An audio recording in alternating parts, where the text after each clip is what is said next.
son élément là, que tu es, qui l'a fait, tu es phénomène, mais à dernière dimension. Dieu dit le cœur de l'homme est tortueux par-dessus tout. L'homme a un problème. Il dit qui peut le connaître? Alléluia. Mais tu vois ce même Dieu là, il a détruit la terre. Dès que l'eau l'a séché, les hommes ont péché encore. Qui a appris Adam et Ève à pécher? Dis-moi. Ils avaient quel ancêtre? Ils avaient quel ancêtre qui avait une malédiction et puis ils ont hérité fondamentalement contaminé ou détruit ou ravagé. L'homme même est né phénoménal. Les choses que Dieu a mis dans la tête de l'homme que tu vois là, les fils, les cordes qui sont dans la tête de l'homme, il y a un problème dedans. Seigneur, dis-moi, de qui Adam a hérité des fondements contaminés, tout ça? Pourquoi est-ce que le serpent n'est pas allé parler aux autres animaux? Ils n'ont pas ce que l'homme a dans sa tête. Donc Dieu même a créé l'homme à un problème. La tête est problématique. Mais regarde Dieu, pour couper court, il était obligé de faire l'ultime sacrifice. Sans sacrifice, il n'y a pas de résultat. Il a détruit la terre, nous-mêmes, on est devenu plus mauvais même. Il va détruire la terre, c'est pas fini. Quand lui-même matin, il a écrit, je ne détruirai plus la terre. Il faut dire que pour ceux-là, ceux qui ont détruit la terre, toi-même ton bon travail, tu as fait, tu vas gâter. Parce que Dieu s'est rendu compte qu'il a gâté son travail pour des faux types. Il a dit quand ça séchait, Noé est en train de faire son histoire de l'Holocauste, il a dit je ne détruirai plus. Regardez l'essentiel, à chaque fois que vous allez voir l'essentiel, souvenez-vous de moi. Je ne vais plus détruire ma terre pour vous. Mais moi je vous dis entre parenthèses, il détruit mais il détruit en partie maintenant. Tu vois tous les tsunamis là. Il ne détruit plus, mais comme il nous a promis de ne pas détruire la terre, mais il détruit des parties maintenant. Parce que dans les clauses, on n'a pas vu les sous-clauses de la parole de l'Alliance. Il a dit je ne détruirai plus la terre. Mais il n'a pas dit que je ne détruirai plus les parties. Donc il détruit, mais qu'il est fâché, il envoie l'eau. On dit tsunami. Il envoie vent, on dit Catherine. On envoie d'autres Joséphine. On envoie d'autres Gladys. On envoie d'autres Nathalie. On envoie d'autres Fabrice. On envoie tout. Il tue. Et quand il fait génocide, il n'y a pas quelqu'un qui a fait génocide. Détruire la terre, les gens tuent, ils font tout, mais ils n'ont pas encore tué. C'est pour ça que je vous dis, c'est une paix de Dieu. Dieu qui est là. Toi, regarde, toi, tu es là comme tu es là. Et puis tu n'es même pas la dîme de Dieu. Lui, son énervement, c'est coma. Si tu as raté là, on dit que tu es dans le coma. Quand il t'atteint, tu es mort avec des gens. J'ai peur de ce gars. Mon Dieu, tu me vois, j'ai fait toute ma bouche que j'ai fait là. Mais j'ai peur de Dieu. Hein? Il n'a pas camarade. Tu peux me montrer son camarade. Moi, il peut te montrer au moins mon camarade. Toi, tu es camarade. Un homme qui n'a pas d'amis. Il est très dangereux. Dieu, c'est Dieu. Il prend son propre enfant comme ça. Son fils lui dit, si tu peux éloigner cette coupe de nous. Il fait les soumières. Il dit à Gabriel, Dieu là, fais Dieu. Élie et puis Moïse là. Moses. Allez parler au monsieur qui a parlé. Il doit passer par là. Tout ce qu'il explique, je n'entends pas. Il dit, si tu peux éloigner. Mais quand tu vas me dire, pourquoi m'as-tu abandonné? Son papa a répondu. On dit, le voie du Père de Jésus s'est déchiré. Il n'a pas fait à lui. C'est qui va atteindre mon objectif là? Il va atteindre. Dieu. Donc, il ne faut pas blaguer avec Dieu. Le Dieu qu'on vous a montré le bonbon, il est très doux. Il a fait tout, mais il n'a pas fermé l'enfer. Il n'est pas prêt. Il fait tout, mais l'enfer là c'est ouvert. Il t'a dit, je suis amour, je ne suis pas sentiment. C'est parce que tu ne comprends pas français. Si tu comprenais français, le monsieur t'a déjà dit, Dieu t'a déjà parlé, t'a déjà dit que il ne faut pas blaguer avec moi. Parce que c'est les sentiments qui font que si Nathalie a fait quelque chose qui n'est pas bon, mais comme c'est ma fille, je ne peux pas lui dire c'est les sentiments. Si c'était quelqu'un d'autre, j'allais dire. Mais comme c'est ma fille, je ne peux pas dire. Mais l'amour là, ça, même si je t'aime, c'est l'amour qui fait que je ne veux pas que tu te gâtes et puis je peux te parler. Mais nous avons un problème de sentiments. Nous ne connaissons pas l'amour. Ce sont les sentiments qui font que tu suis les gens. Ce sont les sentiments qui font qu'on doit te faire plaisir. Ce sont les sentiments. Et vous me prenez les gens par les sentiments. Dieu vous dit, je Je ne suis pas sentiment. Il n'y a pas de sentiment dans mon corps. S'il a un corps, bien sûr, il est Dieu. Donc, dans ta période d'automne, fais bien tes affaires. Quand tu dois s'aimer, il faut s'aimer. Alléluia. Quand tu dois prier, prie. Tu dois jeûner, jeûne. Quand tu dois adorer, adore. Il y a des banques de prière, il y a des banques de jeûne, il y a des banques d'adoration, banques de louange, banques de consécration. Donc tu dois toujours être dans ça. Tu ne peux pas faire par rapport aux autres. Tu ne peux pas faire pour demander l'avis des autres. On n'a pas les mêmes comptes bancaires. Et on n'a pas les mêmes visions. Et il y en a même là qui ont fait compte bloqué avec Dieu.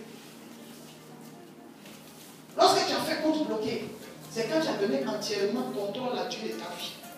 Ça, c'est compte bloqué. Il détache quand il veut. Il libère quand il veut. Tu ne peux rien dire. Parce que tu as fait un compte bloqué avec Dieu. Alléluia. Amen. Donc c'est pendant l'automne que tu as la possibilité de garder, tu as la possibilité de conserver, d'investir, d'épargner pour Dieu. Donc il y a des périodes qui arrivent dans ta vie, normalement catastrophiques, où tu ne dois pas pouvoir t'en sortir. C'est-à-dire humainement, quand on regarde là, aucun être humain ne peut s'en sortir vivant. Des accidents que tu vois, un être humain ne peut pas sortir de là. Mais tu ne connais pas les actions que la personne a pu poser dans le royaume. Tu ne peux pas savoir. 4 meurent, des fois même des bébés, et tu vois celui-là, Dieu le sort de l'accident. La voiture est déclarée épave. Il peut faire même 1 an de coma, même 5 ans de coma. Il sort du coma. Amen. Il y a beaucoup de choses. Nous sortons tous les jours, l'ennemi nous guette. Je vous dis et je vous répète, l'ennemi ne va jamais prendre des vacances pour toi. Vous dites non, je dis là, il peut te tuer et puis il ne te tue pas, c'est faux. Satan ne connaît pas ça. Ses agents ne connaissent pas ça. Si tu vois que tu n'es pas mort, si moi je ne suis pas morte, c'est parce qu'ils n'ont pas pu. Si l'ennemi a la possibilité, où nous sommes assis ici, de nous tuer dans l'église, il va nous tuer. C'est parce qu'il ne peut pas. Quand il sort là, s'il a la possibilité de prendre une voiture pour que la voiture tue quelqu'un, il le fait. Si on ne meurt pas, c'est parce qu'il est trop gentil. Il ne peut pas. Parce que Dieu l'empêche. Donc il ne faut pas blaguer avec ce Dieu-là. Quand tu penses que c'est quand ton portable sonne le matin que tu es réveillé, tu penses que c'est parce que ton portable a sonné. Il y a des portables qui sonnent et puis c'est pas ça sonne combien de fois qu'il est mort, il n'a pas répondu. Donc c'est pas parce que ton portable a sonné que tu es réveillé. C'est Dieu qui t'a réveillé. Amen. La Bible dit que lorsqu'une personne est droite, lorsqu'une personne a un cœur droit, Dieu incline le cœur de ses ennemis. Il y a des actions que nous devons poser dans la maison de Dieu qui représenteront notre droitesse devant l'Éternel. Sinon, personne n'est juste, mais nous sommes sauvés et restaurés par lui. Mais il y a des attitudes que nous devons avoir face à Dieu qui deviennent maintenant des leitmotivs, qui deviennent des motivations pour que le royaume de Dieu prenne soin de nous. Dieu prend soin de nous depuis toujours, mais il arrive à un niveau et un stade où même si on a dit que tout le monde va mourir dans la famille, tout le monde va mourir dans le quartier, que toi, tu sois le survivant. Et que les gens se posent la question de savoir, mais pourquoi toi, tu n'as pas été victime comme les autres? Dieu incline le cœur des méchants. Dieu fait déjouer les plans de nos ennemis. Je rentrerai en profondeur de ce verset très bientôt. Mais la Bible nous dit quoi pour finir? J'étais en train de parler des saisons. Mais je vais parler maintenant de Marc 8. Où tu vas comprendre que dans ces différentes saisons précitées et développées, il y a des périodes de vaches maigres et des périodes de vaches grasses. Il y a des périodes favorables et il y a des périodes pas très favorables. Mais la Bible dit que tout concourt au bien de ceux qui aiment Dieu et qui le craignent. Ceux qui sont formés selon ses desseins.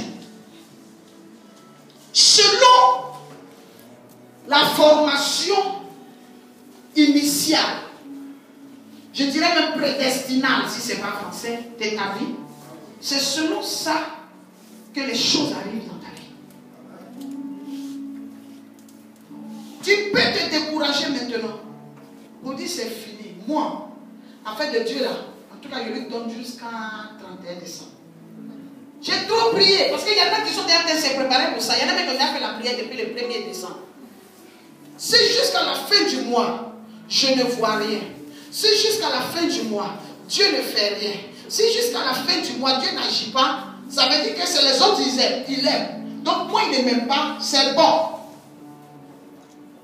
Je quitte dans son affaire. Je m'assois à la maison, c'est mieux. Église où tu vas plus, on se moque de toi jusqu'à ce que tu reviennes, il n'y a rien. Mon ami, église, ce n'est pas agence matrimoniale. Quelqu'un dit comment? Église, l'église de Dieu là, ce n'est pas l'agence matrimoniale où on fait des connexions, des rencontres, des mariages. L'église, ce n'est pas ONG où on va t'aider pour tes dossiers. L'église là, ce n'est pas hôpital où parce que tu as envoyé ta maladie, ton VIH, le cancer, la stérilité, comme tu n'es pas guéri, donc tu vas t'asseoir à la maison, tu ne vas plus chez Dieu, tu vas chez les féticheurs. Non. L'église, ce n'est pas une amicale. Mais c'est un endroit où nous avons la rencontre d'un grand Dieu. Qui est Dieu, que ça aille ou que ça n'aille pas. Ce n'est pas parce que toi tu as des problèmes que Dieu n'est plus Dieu. Ce n'est pas parce que tu n'as pas mangé depuis le matin que Dieu n'est plus Dieu. C'est en cherchant la face de ce Dieu qu'il va résoudre tes problèmes. Mais tes problèmes ne sont pas prioritaires sur sa face.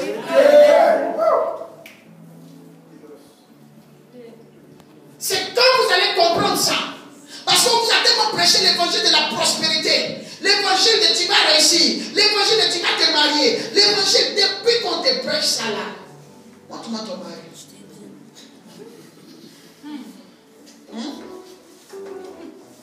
Mais parce qu'il faut qu'on aille sur des bases claires. Les bases ne sont pas normales. Ce n'est pas parce que tu n'as pas eu un mari que Dieu n'est pas Dieu. Et Dieu aussi sonde les cœurs et les reins, mon ami. Il sait que tu es un doubleur. Il sait que tu es un roublard. Il sait que toi, la fille là, tu es une fausse fille. Il va te donner le mari tout de suite. C'est ta seule motivation. Tu vas quitter sa présence. Donc vous êtes là. Jésus-Christ avait des gens qui quittaient les quartiers pour le suivre. La Bible dit qu'il était dans le désert. Il était en train de servir. Il était en train d'enseigner. Les gens sont venus l'écouter. Et la Bible dit qu'il marchait pendant des jours. Alors c'est normal où tu entends l'évangile qui te fait du bien, que tu sois là-bas. Parce que les gens qui le suivaient, c'est pas parce qu'il n'y avait pas de synagogue où ils étaient. Mais ils le suivaient parce que la manière dont il enseignait, ce qu'il disait, la véracité de ses faits, la capacité qu'il avait de transmettre son message, l'amour avec lequel il transmettait, la profondeur de ses paroles, la profondeur de ses mystères, n'avait rien à voir avec ce que les gens avaient déjà entendu. Donc les gens le suivaient. Les gens venaient l'écouter. Les gens l'écoutaient prêcher la parole. Et les gens faisaient des jours avec lui. C'est ce que le livre de Marc dit. Donc quand tu dors à l'église, ce n'est pas qu'on t'a kidnappé. Nous, on te permet d'avoir des carreaux sur lesquels tu dors. Au temps de Jésus, les gens le suivaient dans le désert. Ça même, c'est ça qu'on va dire, c'est vrai envoûtement. Tu ne peux pas quitter la maison pour aller suivre un monsieur dans le désert. Tu le connais où? Tu le connais où? C'est quelle explication qu'on t'a jamais expliqué, que lui t'explique et puis ça t'explique comme ça quand tu ne comprends plus ce qu'on te dit à la maison. C'est là qu'on va dire non, c'est l'envoûtement. C'est l'envoûtement. Mais est-ce que c'était l'envoûtement? Le monsieur, il avait les paroles de la vie. Il parlait. Et ce qu'il disait touchait l'âme. Ce qu'il disait touchait l'esprit. Ce qu'il disait était trop profond. suivaient. Les gens laissaient leur père, leur mère, leurs frères, leurs soeurs, leur situation pour suivre l'homme de Galilée. Celui qui parlait bien. Celui qui n'était pas seulement annonciateur d'une bonne parole, mais il était annonciateur de la bonne nouvelle. Une bonne parole peut faire du bien à tes oreilles, mais peut ne pas apporter de résultats dans ta vie. Mais une bonne nouvelle, c'est une bonne parole qui s'est réalisée. Lorsqu'il parlait, ça se compressait. Lorsqu'il parlait, ça se vérifiait. Lorsqu'il parlait, ça comprenait. Les gens sont venus le voir sans argent. Ils avaient des problèmes. Il y avait quelques hommes qui avaient un peu de pain. Écoutez-moi bien. La Bible dit, pendant des jours, il s'est arrêté. Il a vu le cœur des gens qui le suivaient. Il a vu l'attitude, ça touchait son âme. La Bible n'a pas dit qu'il fut ému de pitié. La Bible n'a pas dit qu'il eut pitié. La Bible dit qu'il eut compassion. La compassion est différente de la pitié. La pitié, c'est un regard. Quand on jette sur quelqu'un qui traverse une situation défavorable par rapport à nous, mais que nous n'avons pas forcément vécu. Mais la compassion, c'est lorsqu'on voit quelqu'un qui a traversé quelque chose qu'on connaît ou qu'on comprend. Je ne prêche pas Dieu ou ne fais pas du bien par pitié. C'est pour ça que je n'aime pas le monde. Je fais des offrandes et des dons. Le monde, c'est pour les mendiants. Donc des fois, nous faisons le monde ici. C'est qu'on donne aux mendiants. Non. Nous faisons les offrandes. Nous donnons à un Dieu qui n'est pas un mendiant. Alléluia. Et ces gens-là l'ont suivi pendant des jours. Il a testé. Au lieu de s'asseoir pour parler, au fur et à mesure, il allait, il avançait. Il les emmenait très loin de leur lieu de vie, de leur habitation. Il pouvait prêcher là, mais il les emmenait très loin pour voir s'ils allaient le suivre jusqu'à ce niveau. Dieu, il connaît ton manque, il connaît ton besoin, mais tu blagues avec lui, le joueur d'échecs. Il va t'entraîner au-delà de ce que tu es venu demander. Il va te prendre. Il va te prendre par son message, par sa parole, par sa présence, par son esprit. Il t'emmènera très loin. Il t'emmènera à un niveau où il va voir comment tu vas réagir. Amen. Il y en a qui terminent d'écouter l'évangile pour 1 heure. Il y en a qui terminent d'écouter 1 jour. Ils se retrouvent 3 jours loin de chez eux. La Bible dit que ce n'est pas le premier jour qu'il les a pris. Ce n'est pas le 2e jour qu'il a opéré le miracle. La Bible dit que c'est le 3e jour. Donc ils sont restés en train d'écouter 3 jours dans le désert, sans eau, sans nourriture, sans vent. Parce que la journée il fait très chaud dans le désert, c'est le soir qu'il y a le vent. Et il y avait du monde qui le suivait. Jésus les nourrissait, il leur donnait la parole, il les écoutait. Il y en a qui le poussaient chemin. Mais la Bible dit quoi? Le noyau qui est resté. Ceux qui sont restés, c'est à eux qu'il a montré sa dimension de multiplicateur. Il y a plusieurs choses que nous sommes en train de chercher dans la maison de Dieu. Jamais Dieu ne donnera tant qu'il n'est pas sûr que nous ne suivons pas le don, mais nous suivons le donateur.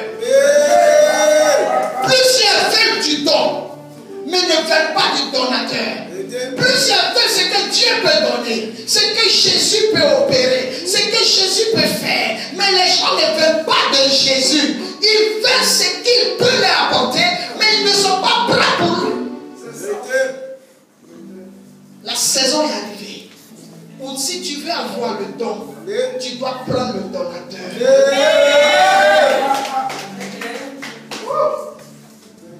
3 jours. Il parle seulement. Les gens se disent qu'il est incapable. Il n'est pas incapable. Dieu, il est stable quand il fait les miracles. Il fait à haut niveau. Il fait au design international. Digne des grandes chaînes de télé présentes. Il prend quelques pains. Il dit les gens sont venus très loin. Ça veut dire que Dieu c'est un Dieu conscient. Ce n'est pas un homme dépourvu de sens comme Satan. C'est un Dieu conscient. Dieu est conscient que tu viens de très loin. Il dit dans sa parole, ils viennent de loin. Tu penses que Dieu ne te voit pas. Tu penses que Dieu ne te comprend pas. Tu penses que Dieu ne te connaît pas. Tu penses que Dieu ne sait pas d'où tu viens.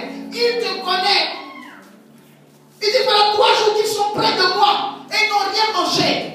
Je parle pour finir ce soir, ce midi, en disant aux chrétiens, Dieu sait que depuis plusieurs jours, plusieurs mois, plusieurs années, nous nous sommes attachés à lui. Il sait que nous ne sommes pas loin de lui. Il dit, ils sont près de moi. Il sait que nous sommes près de lui. Dieu a besoin pour opérer maintenant de voir la proximité. Il faut qu'il voit la proximité. Qu'il voit que tu es près de lui. Tu n'es pas un chrétien de dimanche. Tu es un chrétien qui a besoin de lui en permanence. Il dit, ils sont près de moi.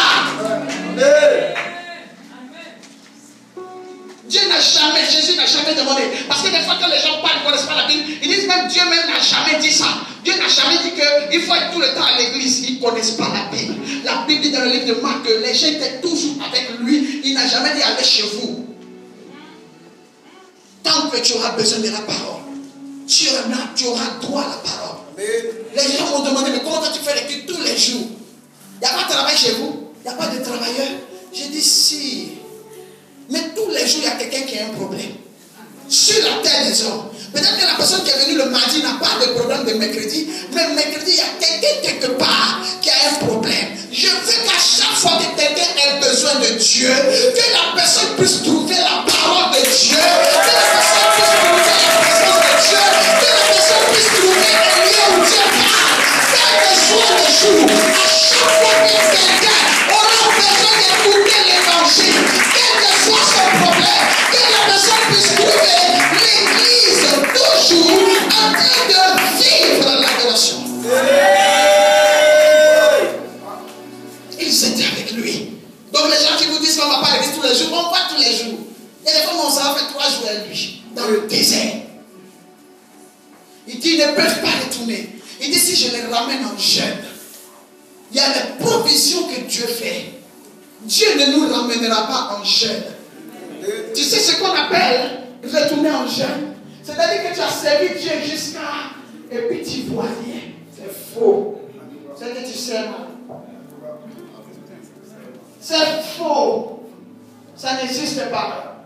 Moi j'ai connu la galère, la disette, j'ai connu la faim pour cet évangile. J'ai connu l'humiliation, la frustration, le manque de vêtements, le manque d'argent, le manque de transport, le manque de type de déplacement. J'ai connu cette période dans ma vie. Mais je sais une chose, ce n'est pas un directeur de société qui m'a restauré, ce n'est pas un emploi qui m'a béni, ce n'est pas mon père ou ma mère ou mes frères et mes soeurs qui ont changé ma vie, ce n'est pas un mari qui a changé ma vie, mais c'est le Seigneur Jésus-Christ que je sais. C'est lui qui a donné une orientation à ma vie, qui a donné une orientation à ma destinée, qui a donné une orientation à mon système. C'est Dieu qui m'a pris de la boue, qui a vu que je le servais, qui a vu que je le prêchais, qui a vu que je le suivais, qui a vu que j'étais près de lui. Un matin, il a commencé à porter la faveur sur ma vie. Un matin, il a commencé à développer. Un matin, il a commencé à ouvrir. Je parle aujourd'hui à une personne qui est en train de traverser le feu. Je parle à une personne qui traverse les combats. Je parle à une personne qui traverse les difficultés. Je parle à une personne qui est dans le problème. Écoute-moi très bien. Le Seigneur, je te dis quelque chose. Il fera quelque chose dans ta vie. Non ou pas, je ne sais pas quand, je ne sais pas comment, je ne sais pas où, je ne sais pas par qui, je ne sais pas pourquoi, mais je sais une chose. Tôt ou tard, tu t'aimeras.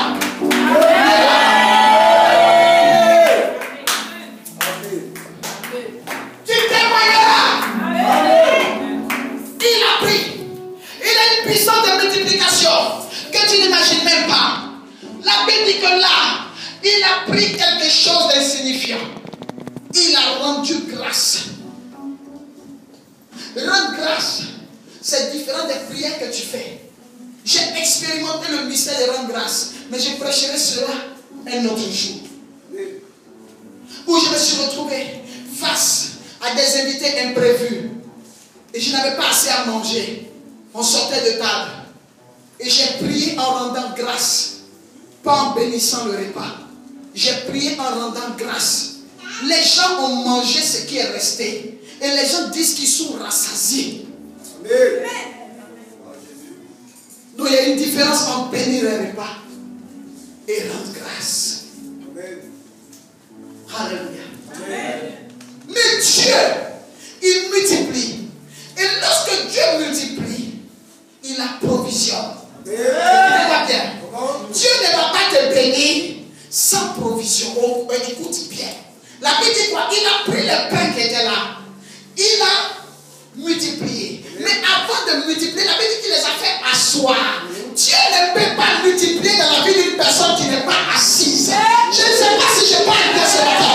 Dieu ne peut pas multiplier, donner à une personne qui va gaspiller. Dieu fait asseoir d'abord. La Bible dit qu'il a pris les gens qui étaient venus l'écouter et il les a fait asseoir. On ne peut pas faire asseoir une personne si on n'a pas quelque chose à faire.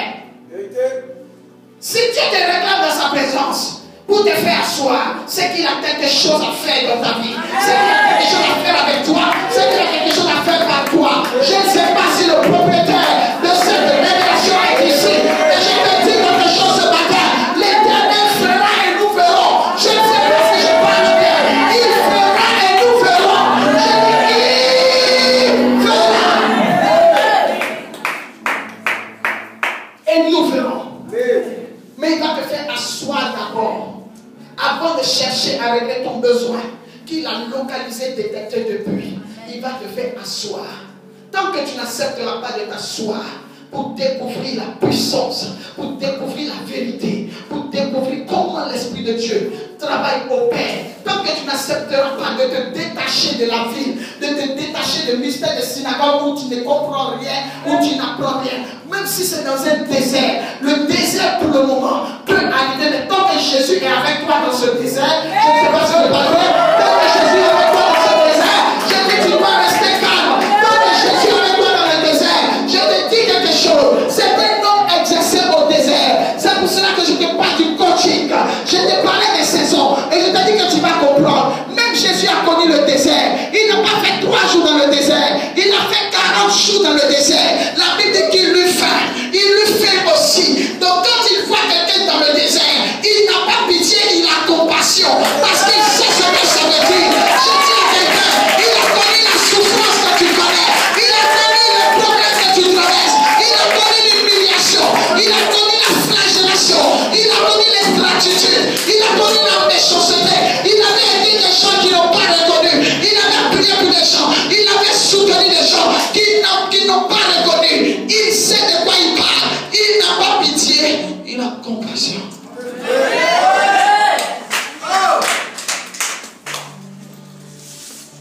Même dans le désert que tu traverses, ton problème, tu n'es pas sûr que Jésus est là. Comment est-ce qu'on peut savoir que Jésus est là? Parce qu'ils portaient tous les mêmes tenues. Ils étaient tous habillés pareillement. Ils avaient tous des barbes. On sait que Jésus est quelque part. Par la différence des messages, par la différence de ce qui sort, par la différence des actions, par la différence des manifestations. C'est là qu'on sait que Jésus est quelque part. Les disciples étaient là-bas, ils portaient tous des tuniques. Les disciples étaient là-bas, ils étaient tous avec des sandales. Les disciples étaient là-bas, ils avaient de longs cheveux, ils avaient des barbes. Mais quelle était la différence? Il y avait un homme qui parlait bien, l'homme de Galilée. Il y avait un homme qui agissait bien, l'homme de Galilée. Il y avait un homme qui était différent, l'homme de Galilée. Il y avait un homme capable, l'homme de Galilée. Il y avait un homme qui avait une compassion, l'homme de Galilée. Il y avait un homme qui avait confiance en son ministère, l'homme de Galilée. Il y avait un homme qui savait où il allait, l'homme de Galilée. Il y avait un homme qui changeait l'atmosphère, l'homme de Galilée. Il y avait un homme qui déplaçait le système, l'homme de Galilée. Il y avait un homme qui parlait bien, l'homme de Galilée. Il y avait un homme de capacité, l'homme de Galilée. Il y avait un homme qui croyait, l'homme de Galilée. Il agira. Celui qui a changé ma vie, il agira dans ta vie. Je ne dis pas ni argent, je ne sais pas parler, mais celui-là, il m'a instruit. Il agira. Il a changé la vie de Pierre. Il n'a pas regardé son âge. On l'appelle l'homme de Galilée. Le Galiléen. Dans le désert, il agit. Dans le désert, il opère.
vous va revenir en jeûne.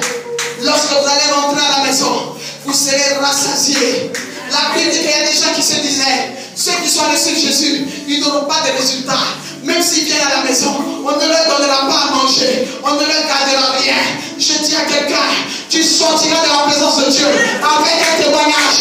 Je dis à quelqu'un, tu sortiras de la présence de Dieu avec une capacité. Il lâchera l'homme de famille. Il lâchera l'homme de famille.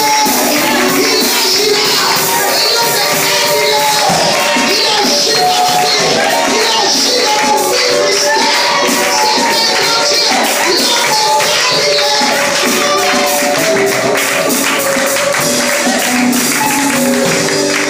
Ils ont pronostiqué sur ma vie que le Dieu que je sais, il ne fera rien. Alléluia. Je suis dans la joie uniquement quand je suis dans sa présence. Quand je suis dans sa présence, je peux passer des heures dans sa présence. J'ai vu des gens qui avaient dit que c'est fini. J'ai vu des gens qui m'avaient dit, ils vont rayonner vis-à-vis, pas en songe ni en vision. C'est fini, on a vu que tu es éteint. Mais j'avais pronostiqué que j'allais retourner en jeûne. Aujourd'hui, je suis rassasié de la gloire de Dieu. Je suis rassasié jusqu'à ce que j'ai le comprendre. Aujourd'hui, je ne suis plus à la recherche de la bénédiction. Mais je suis devenu source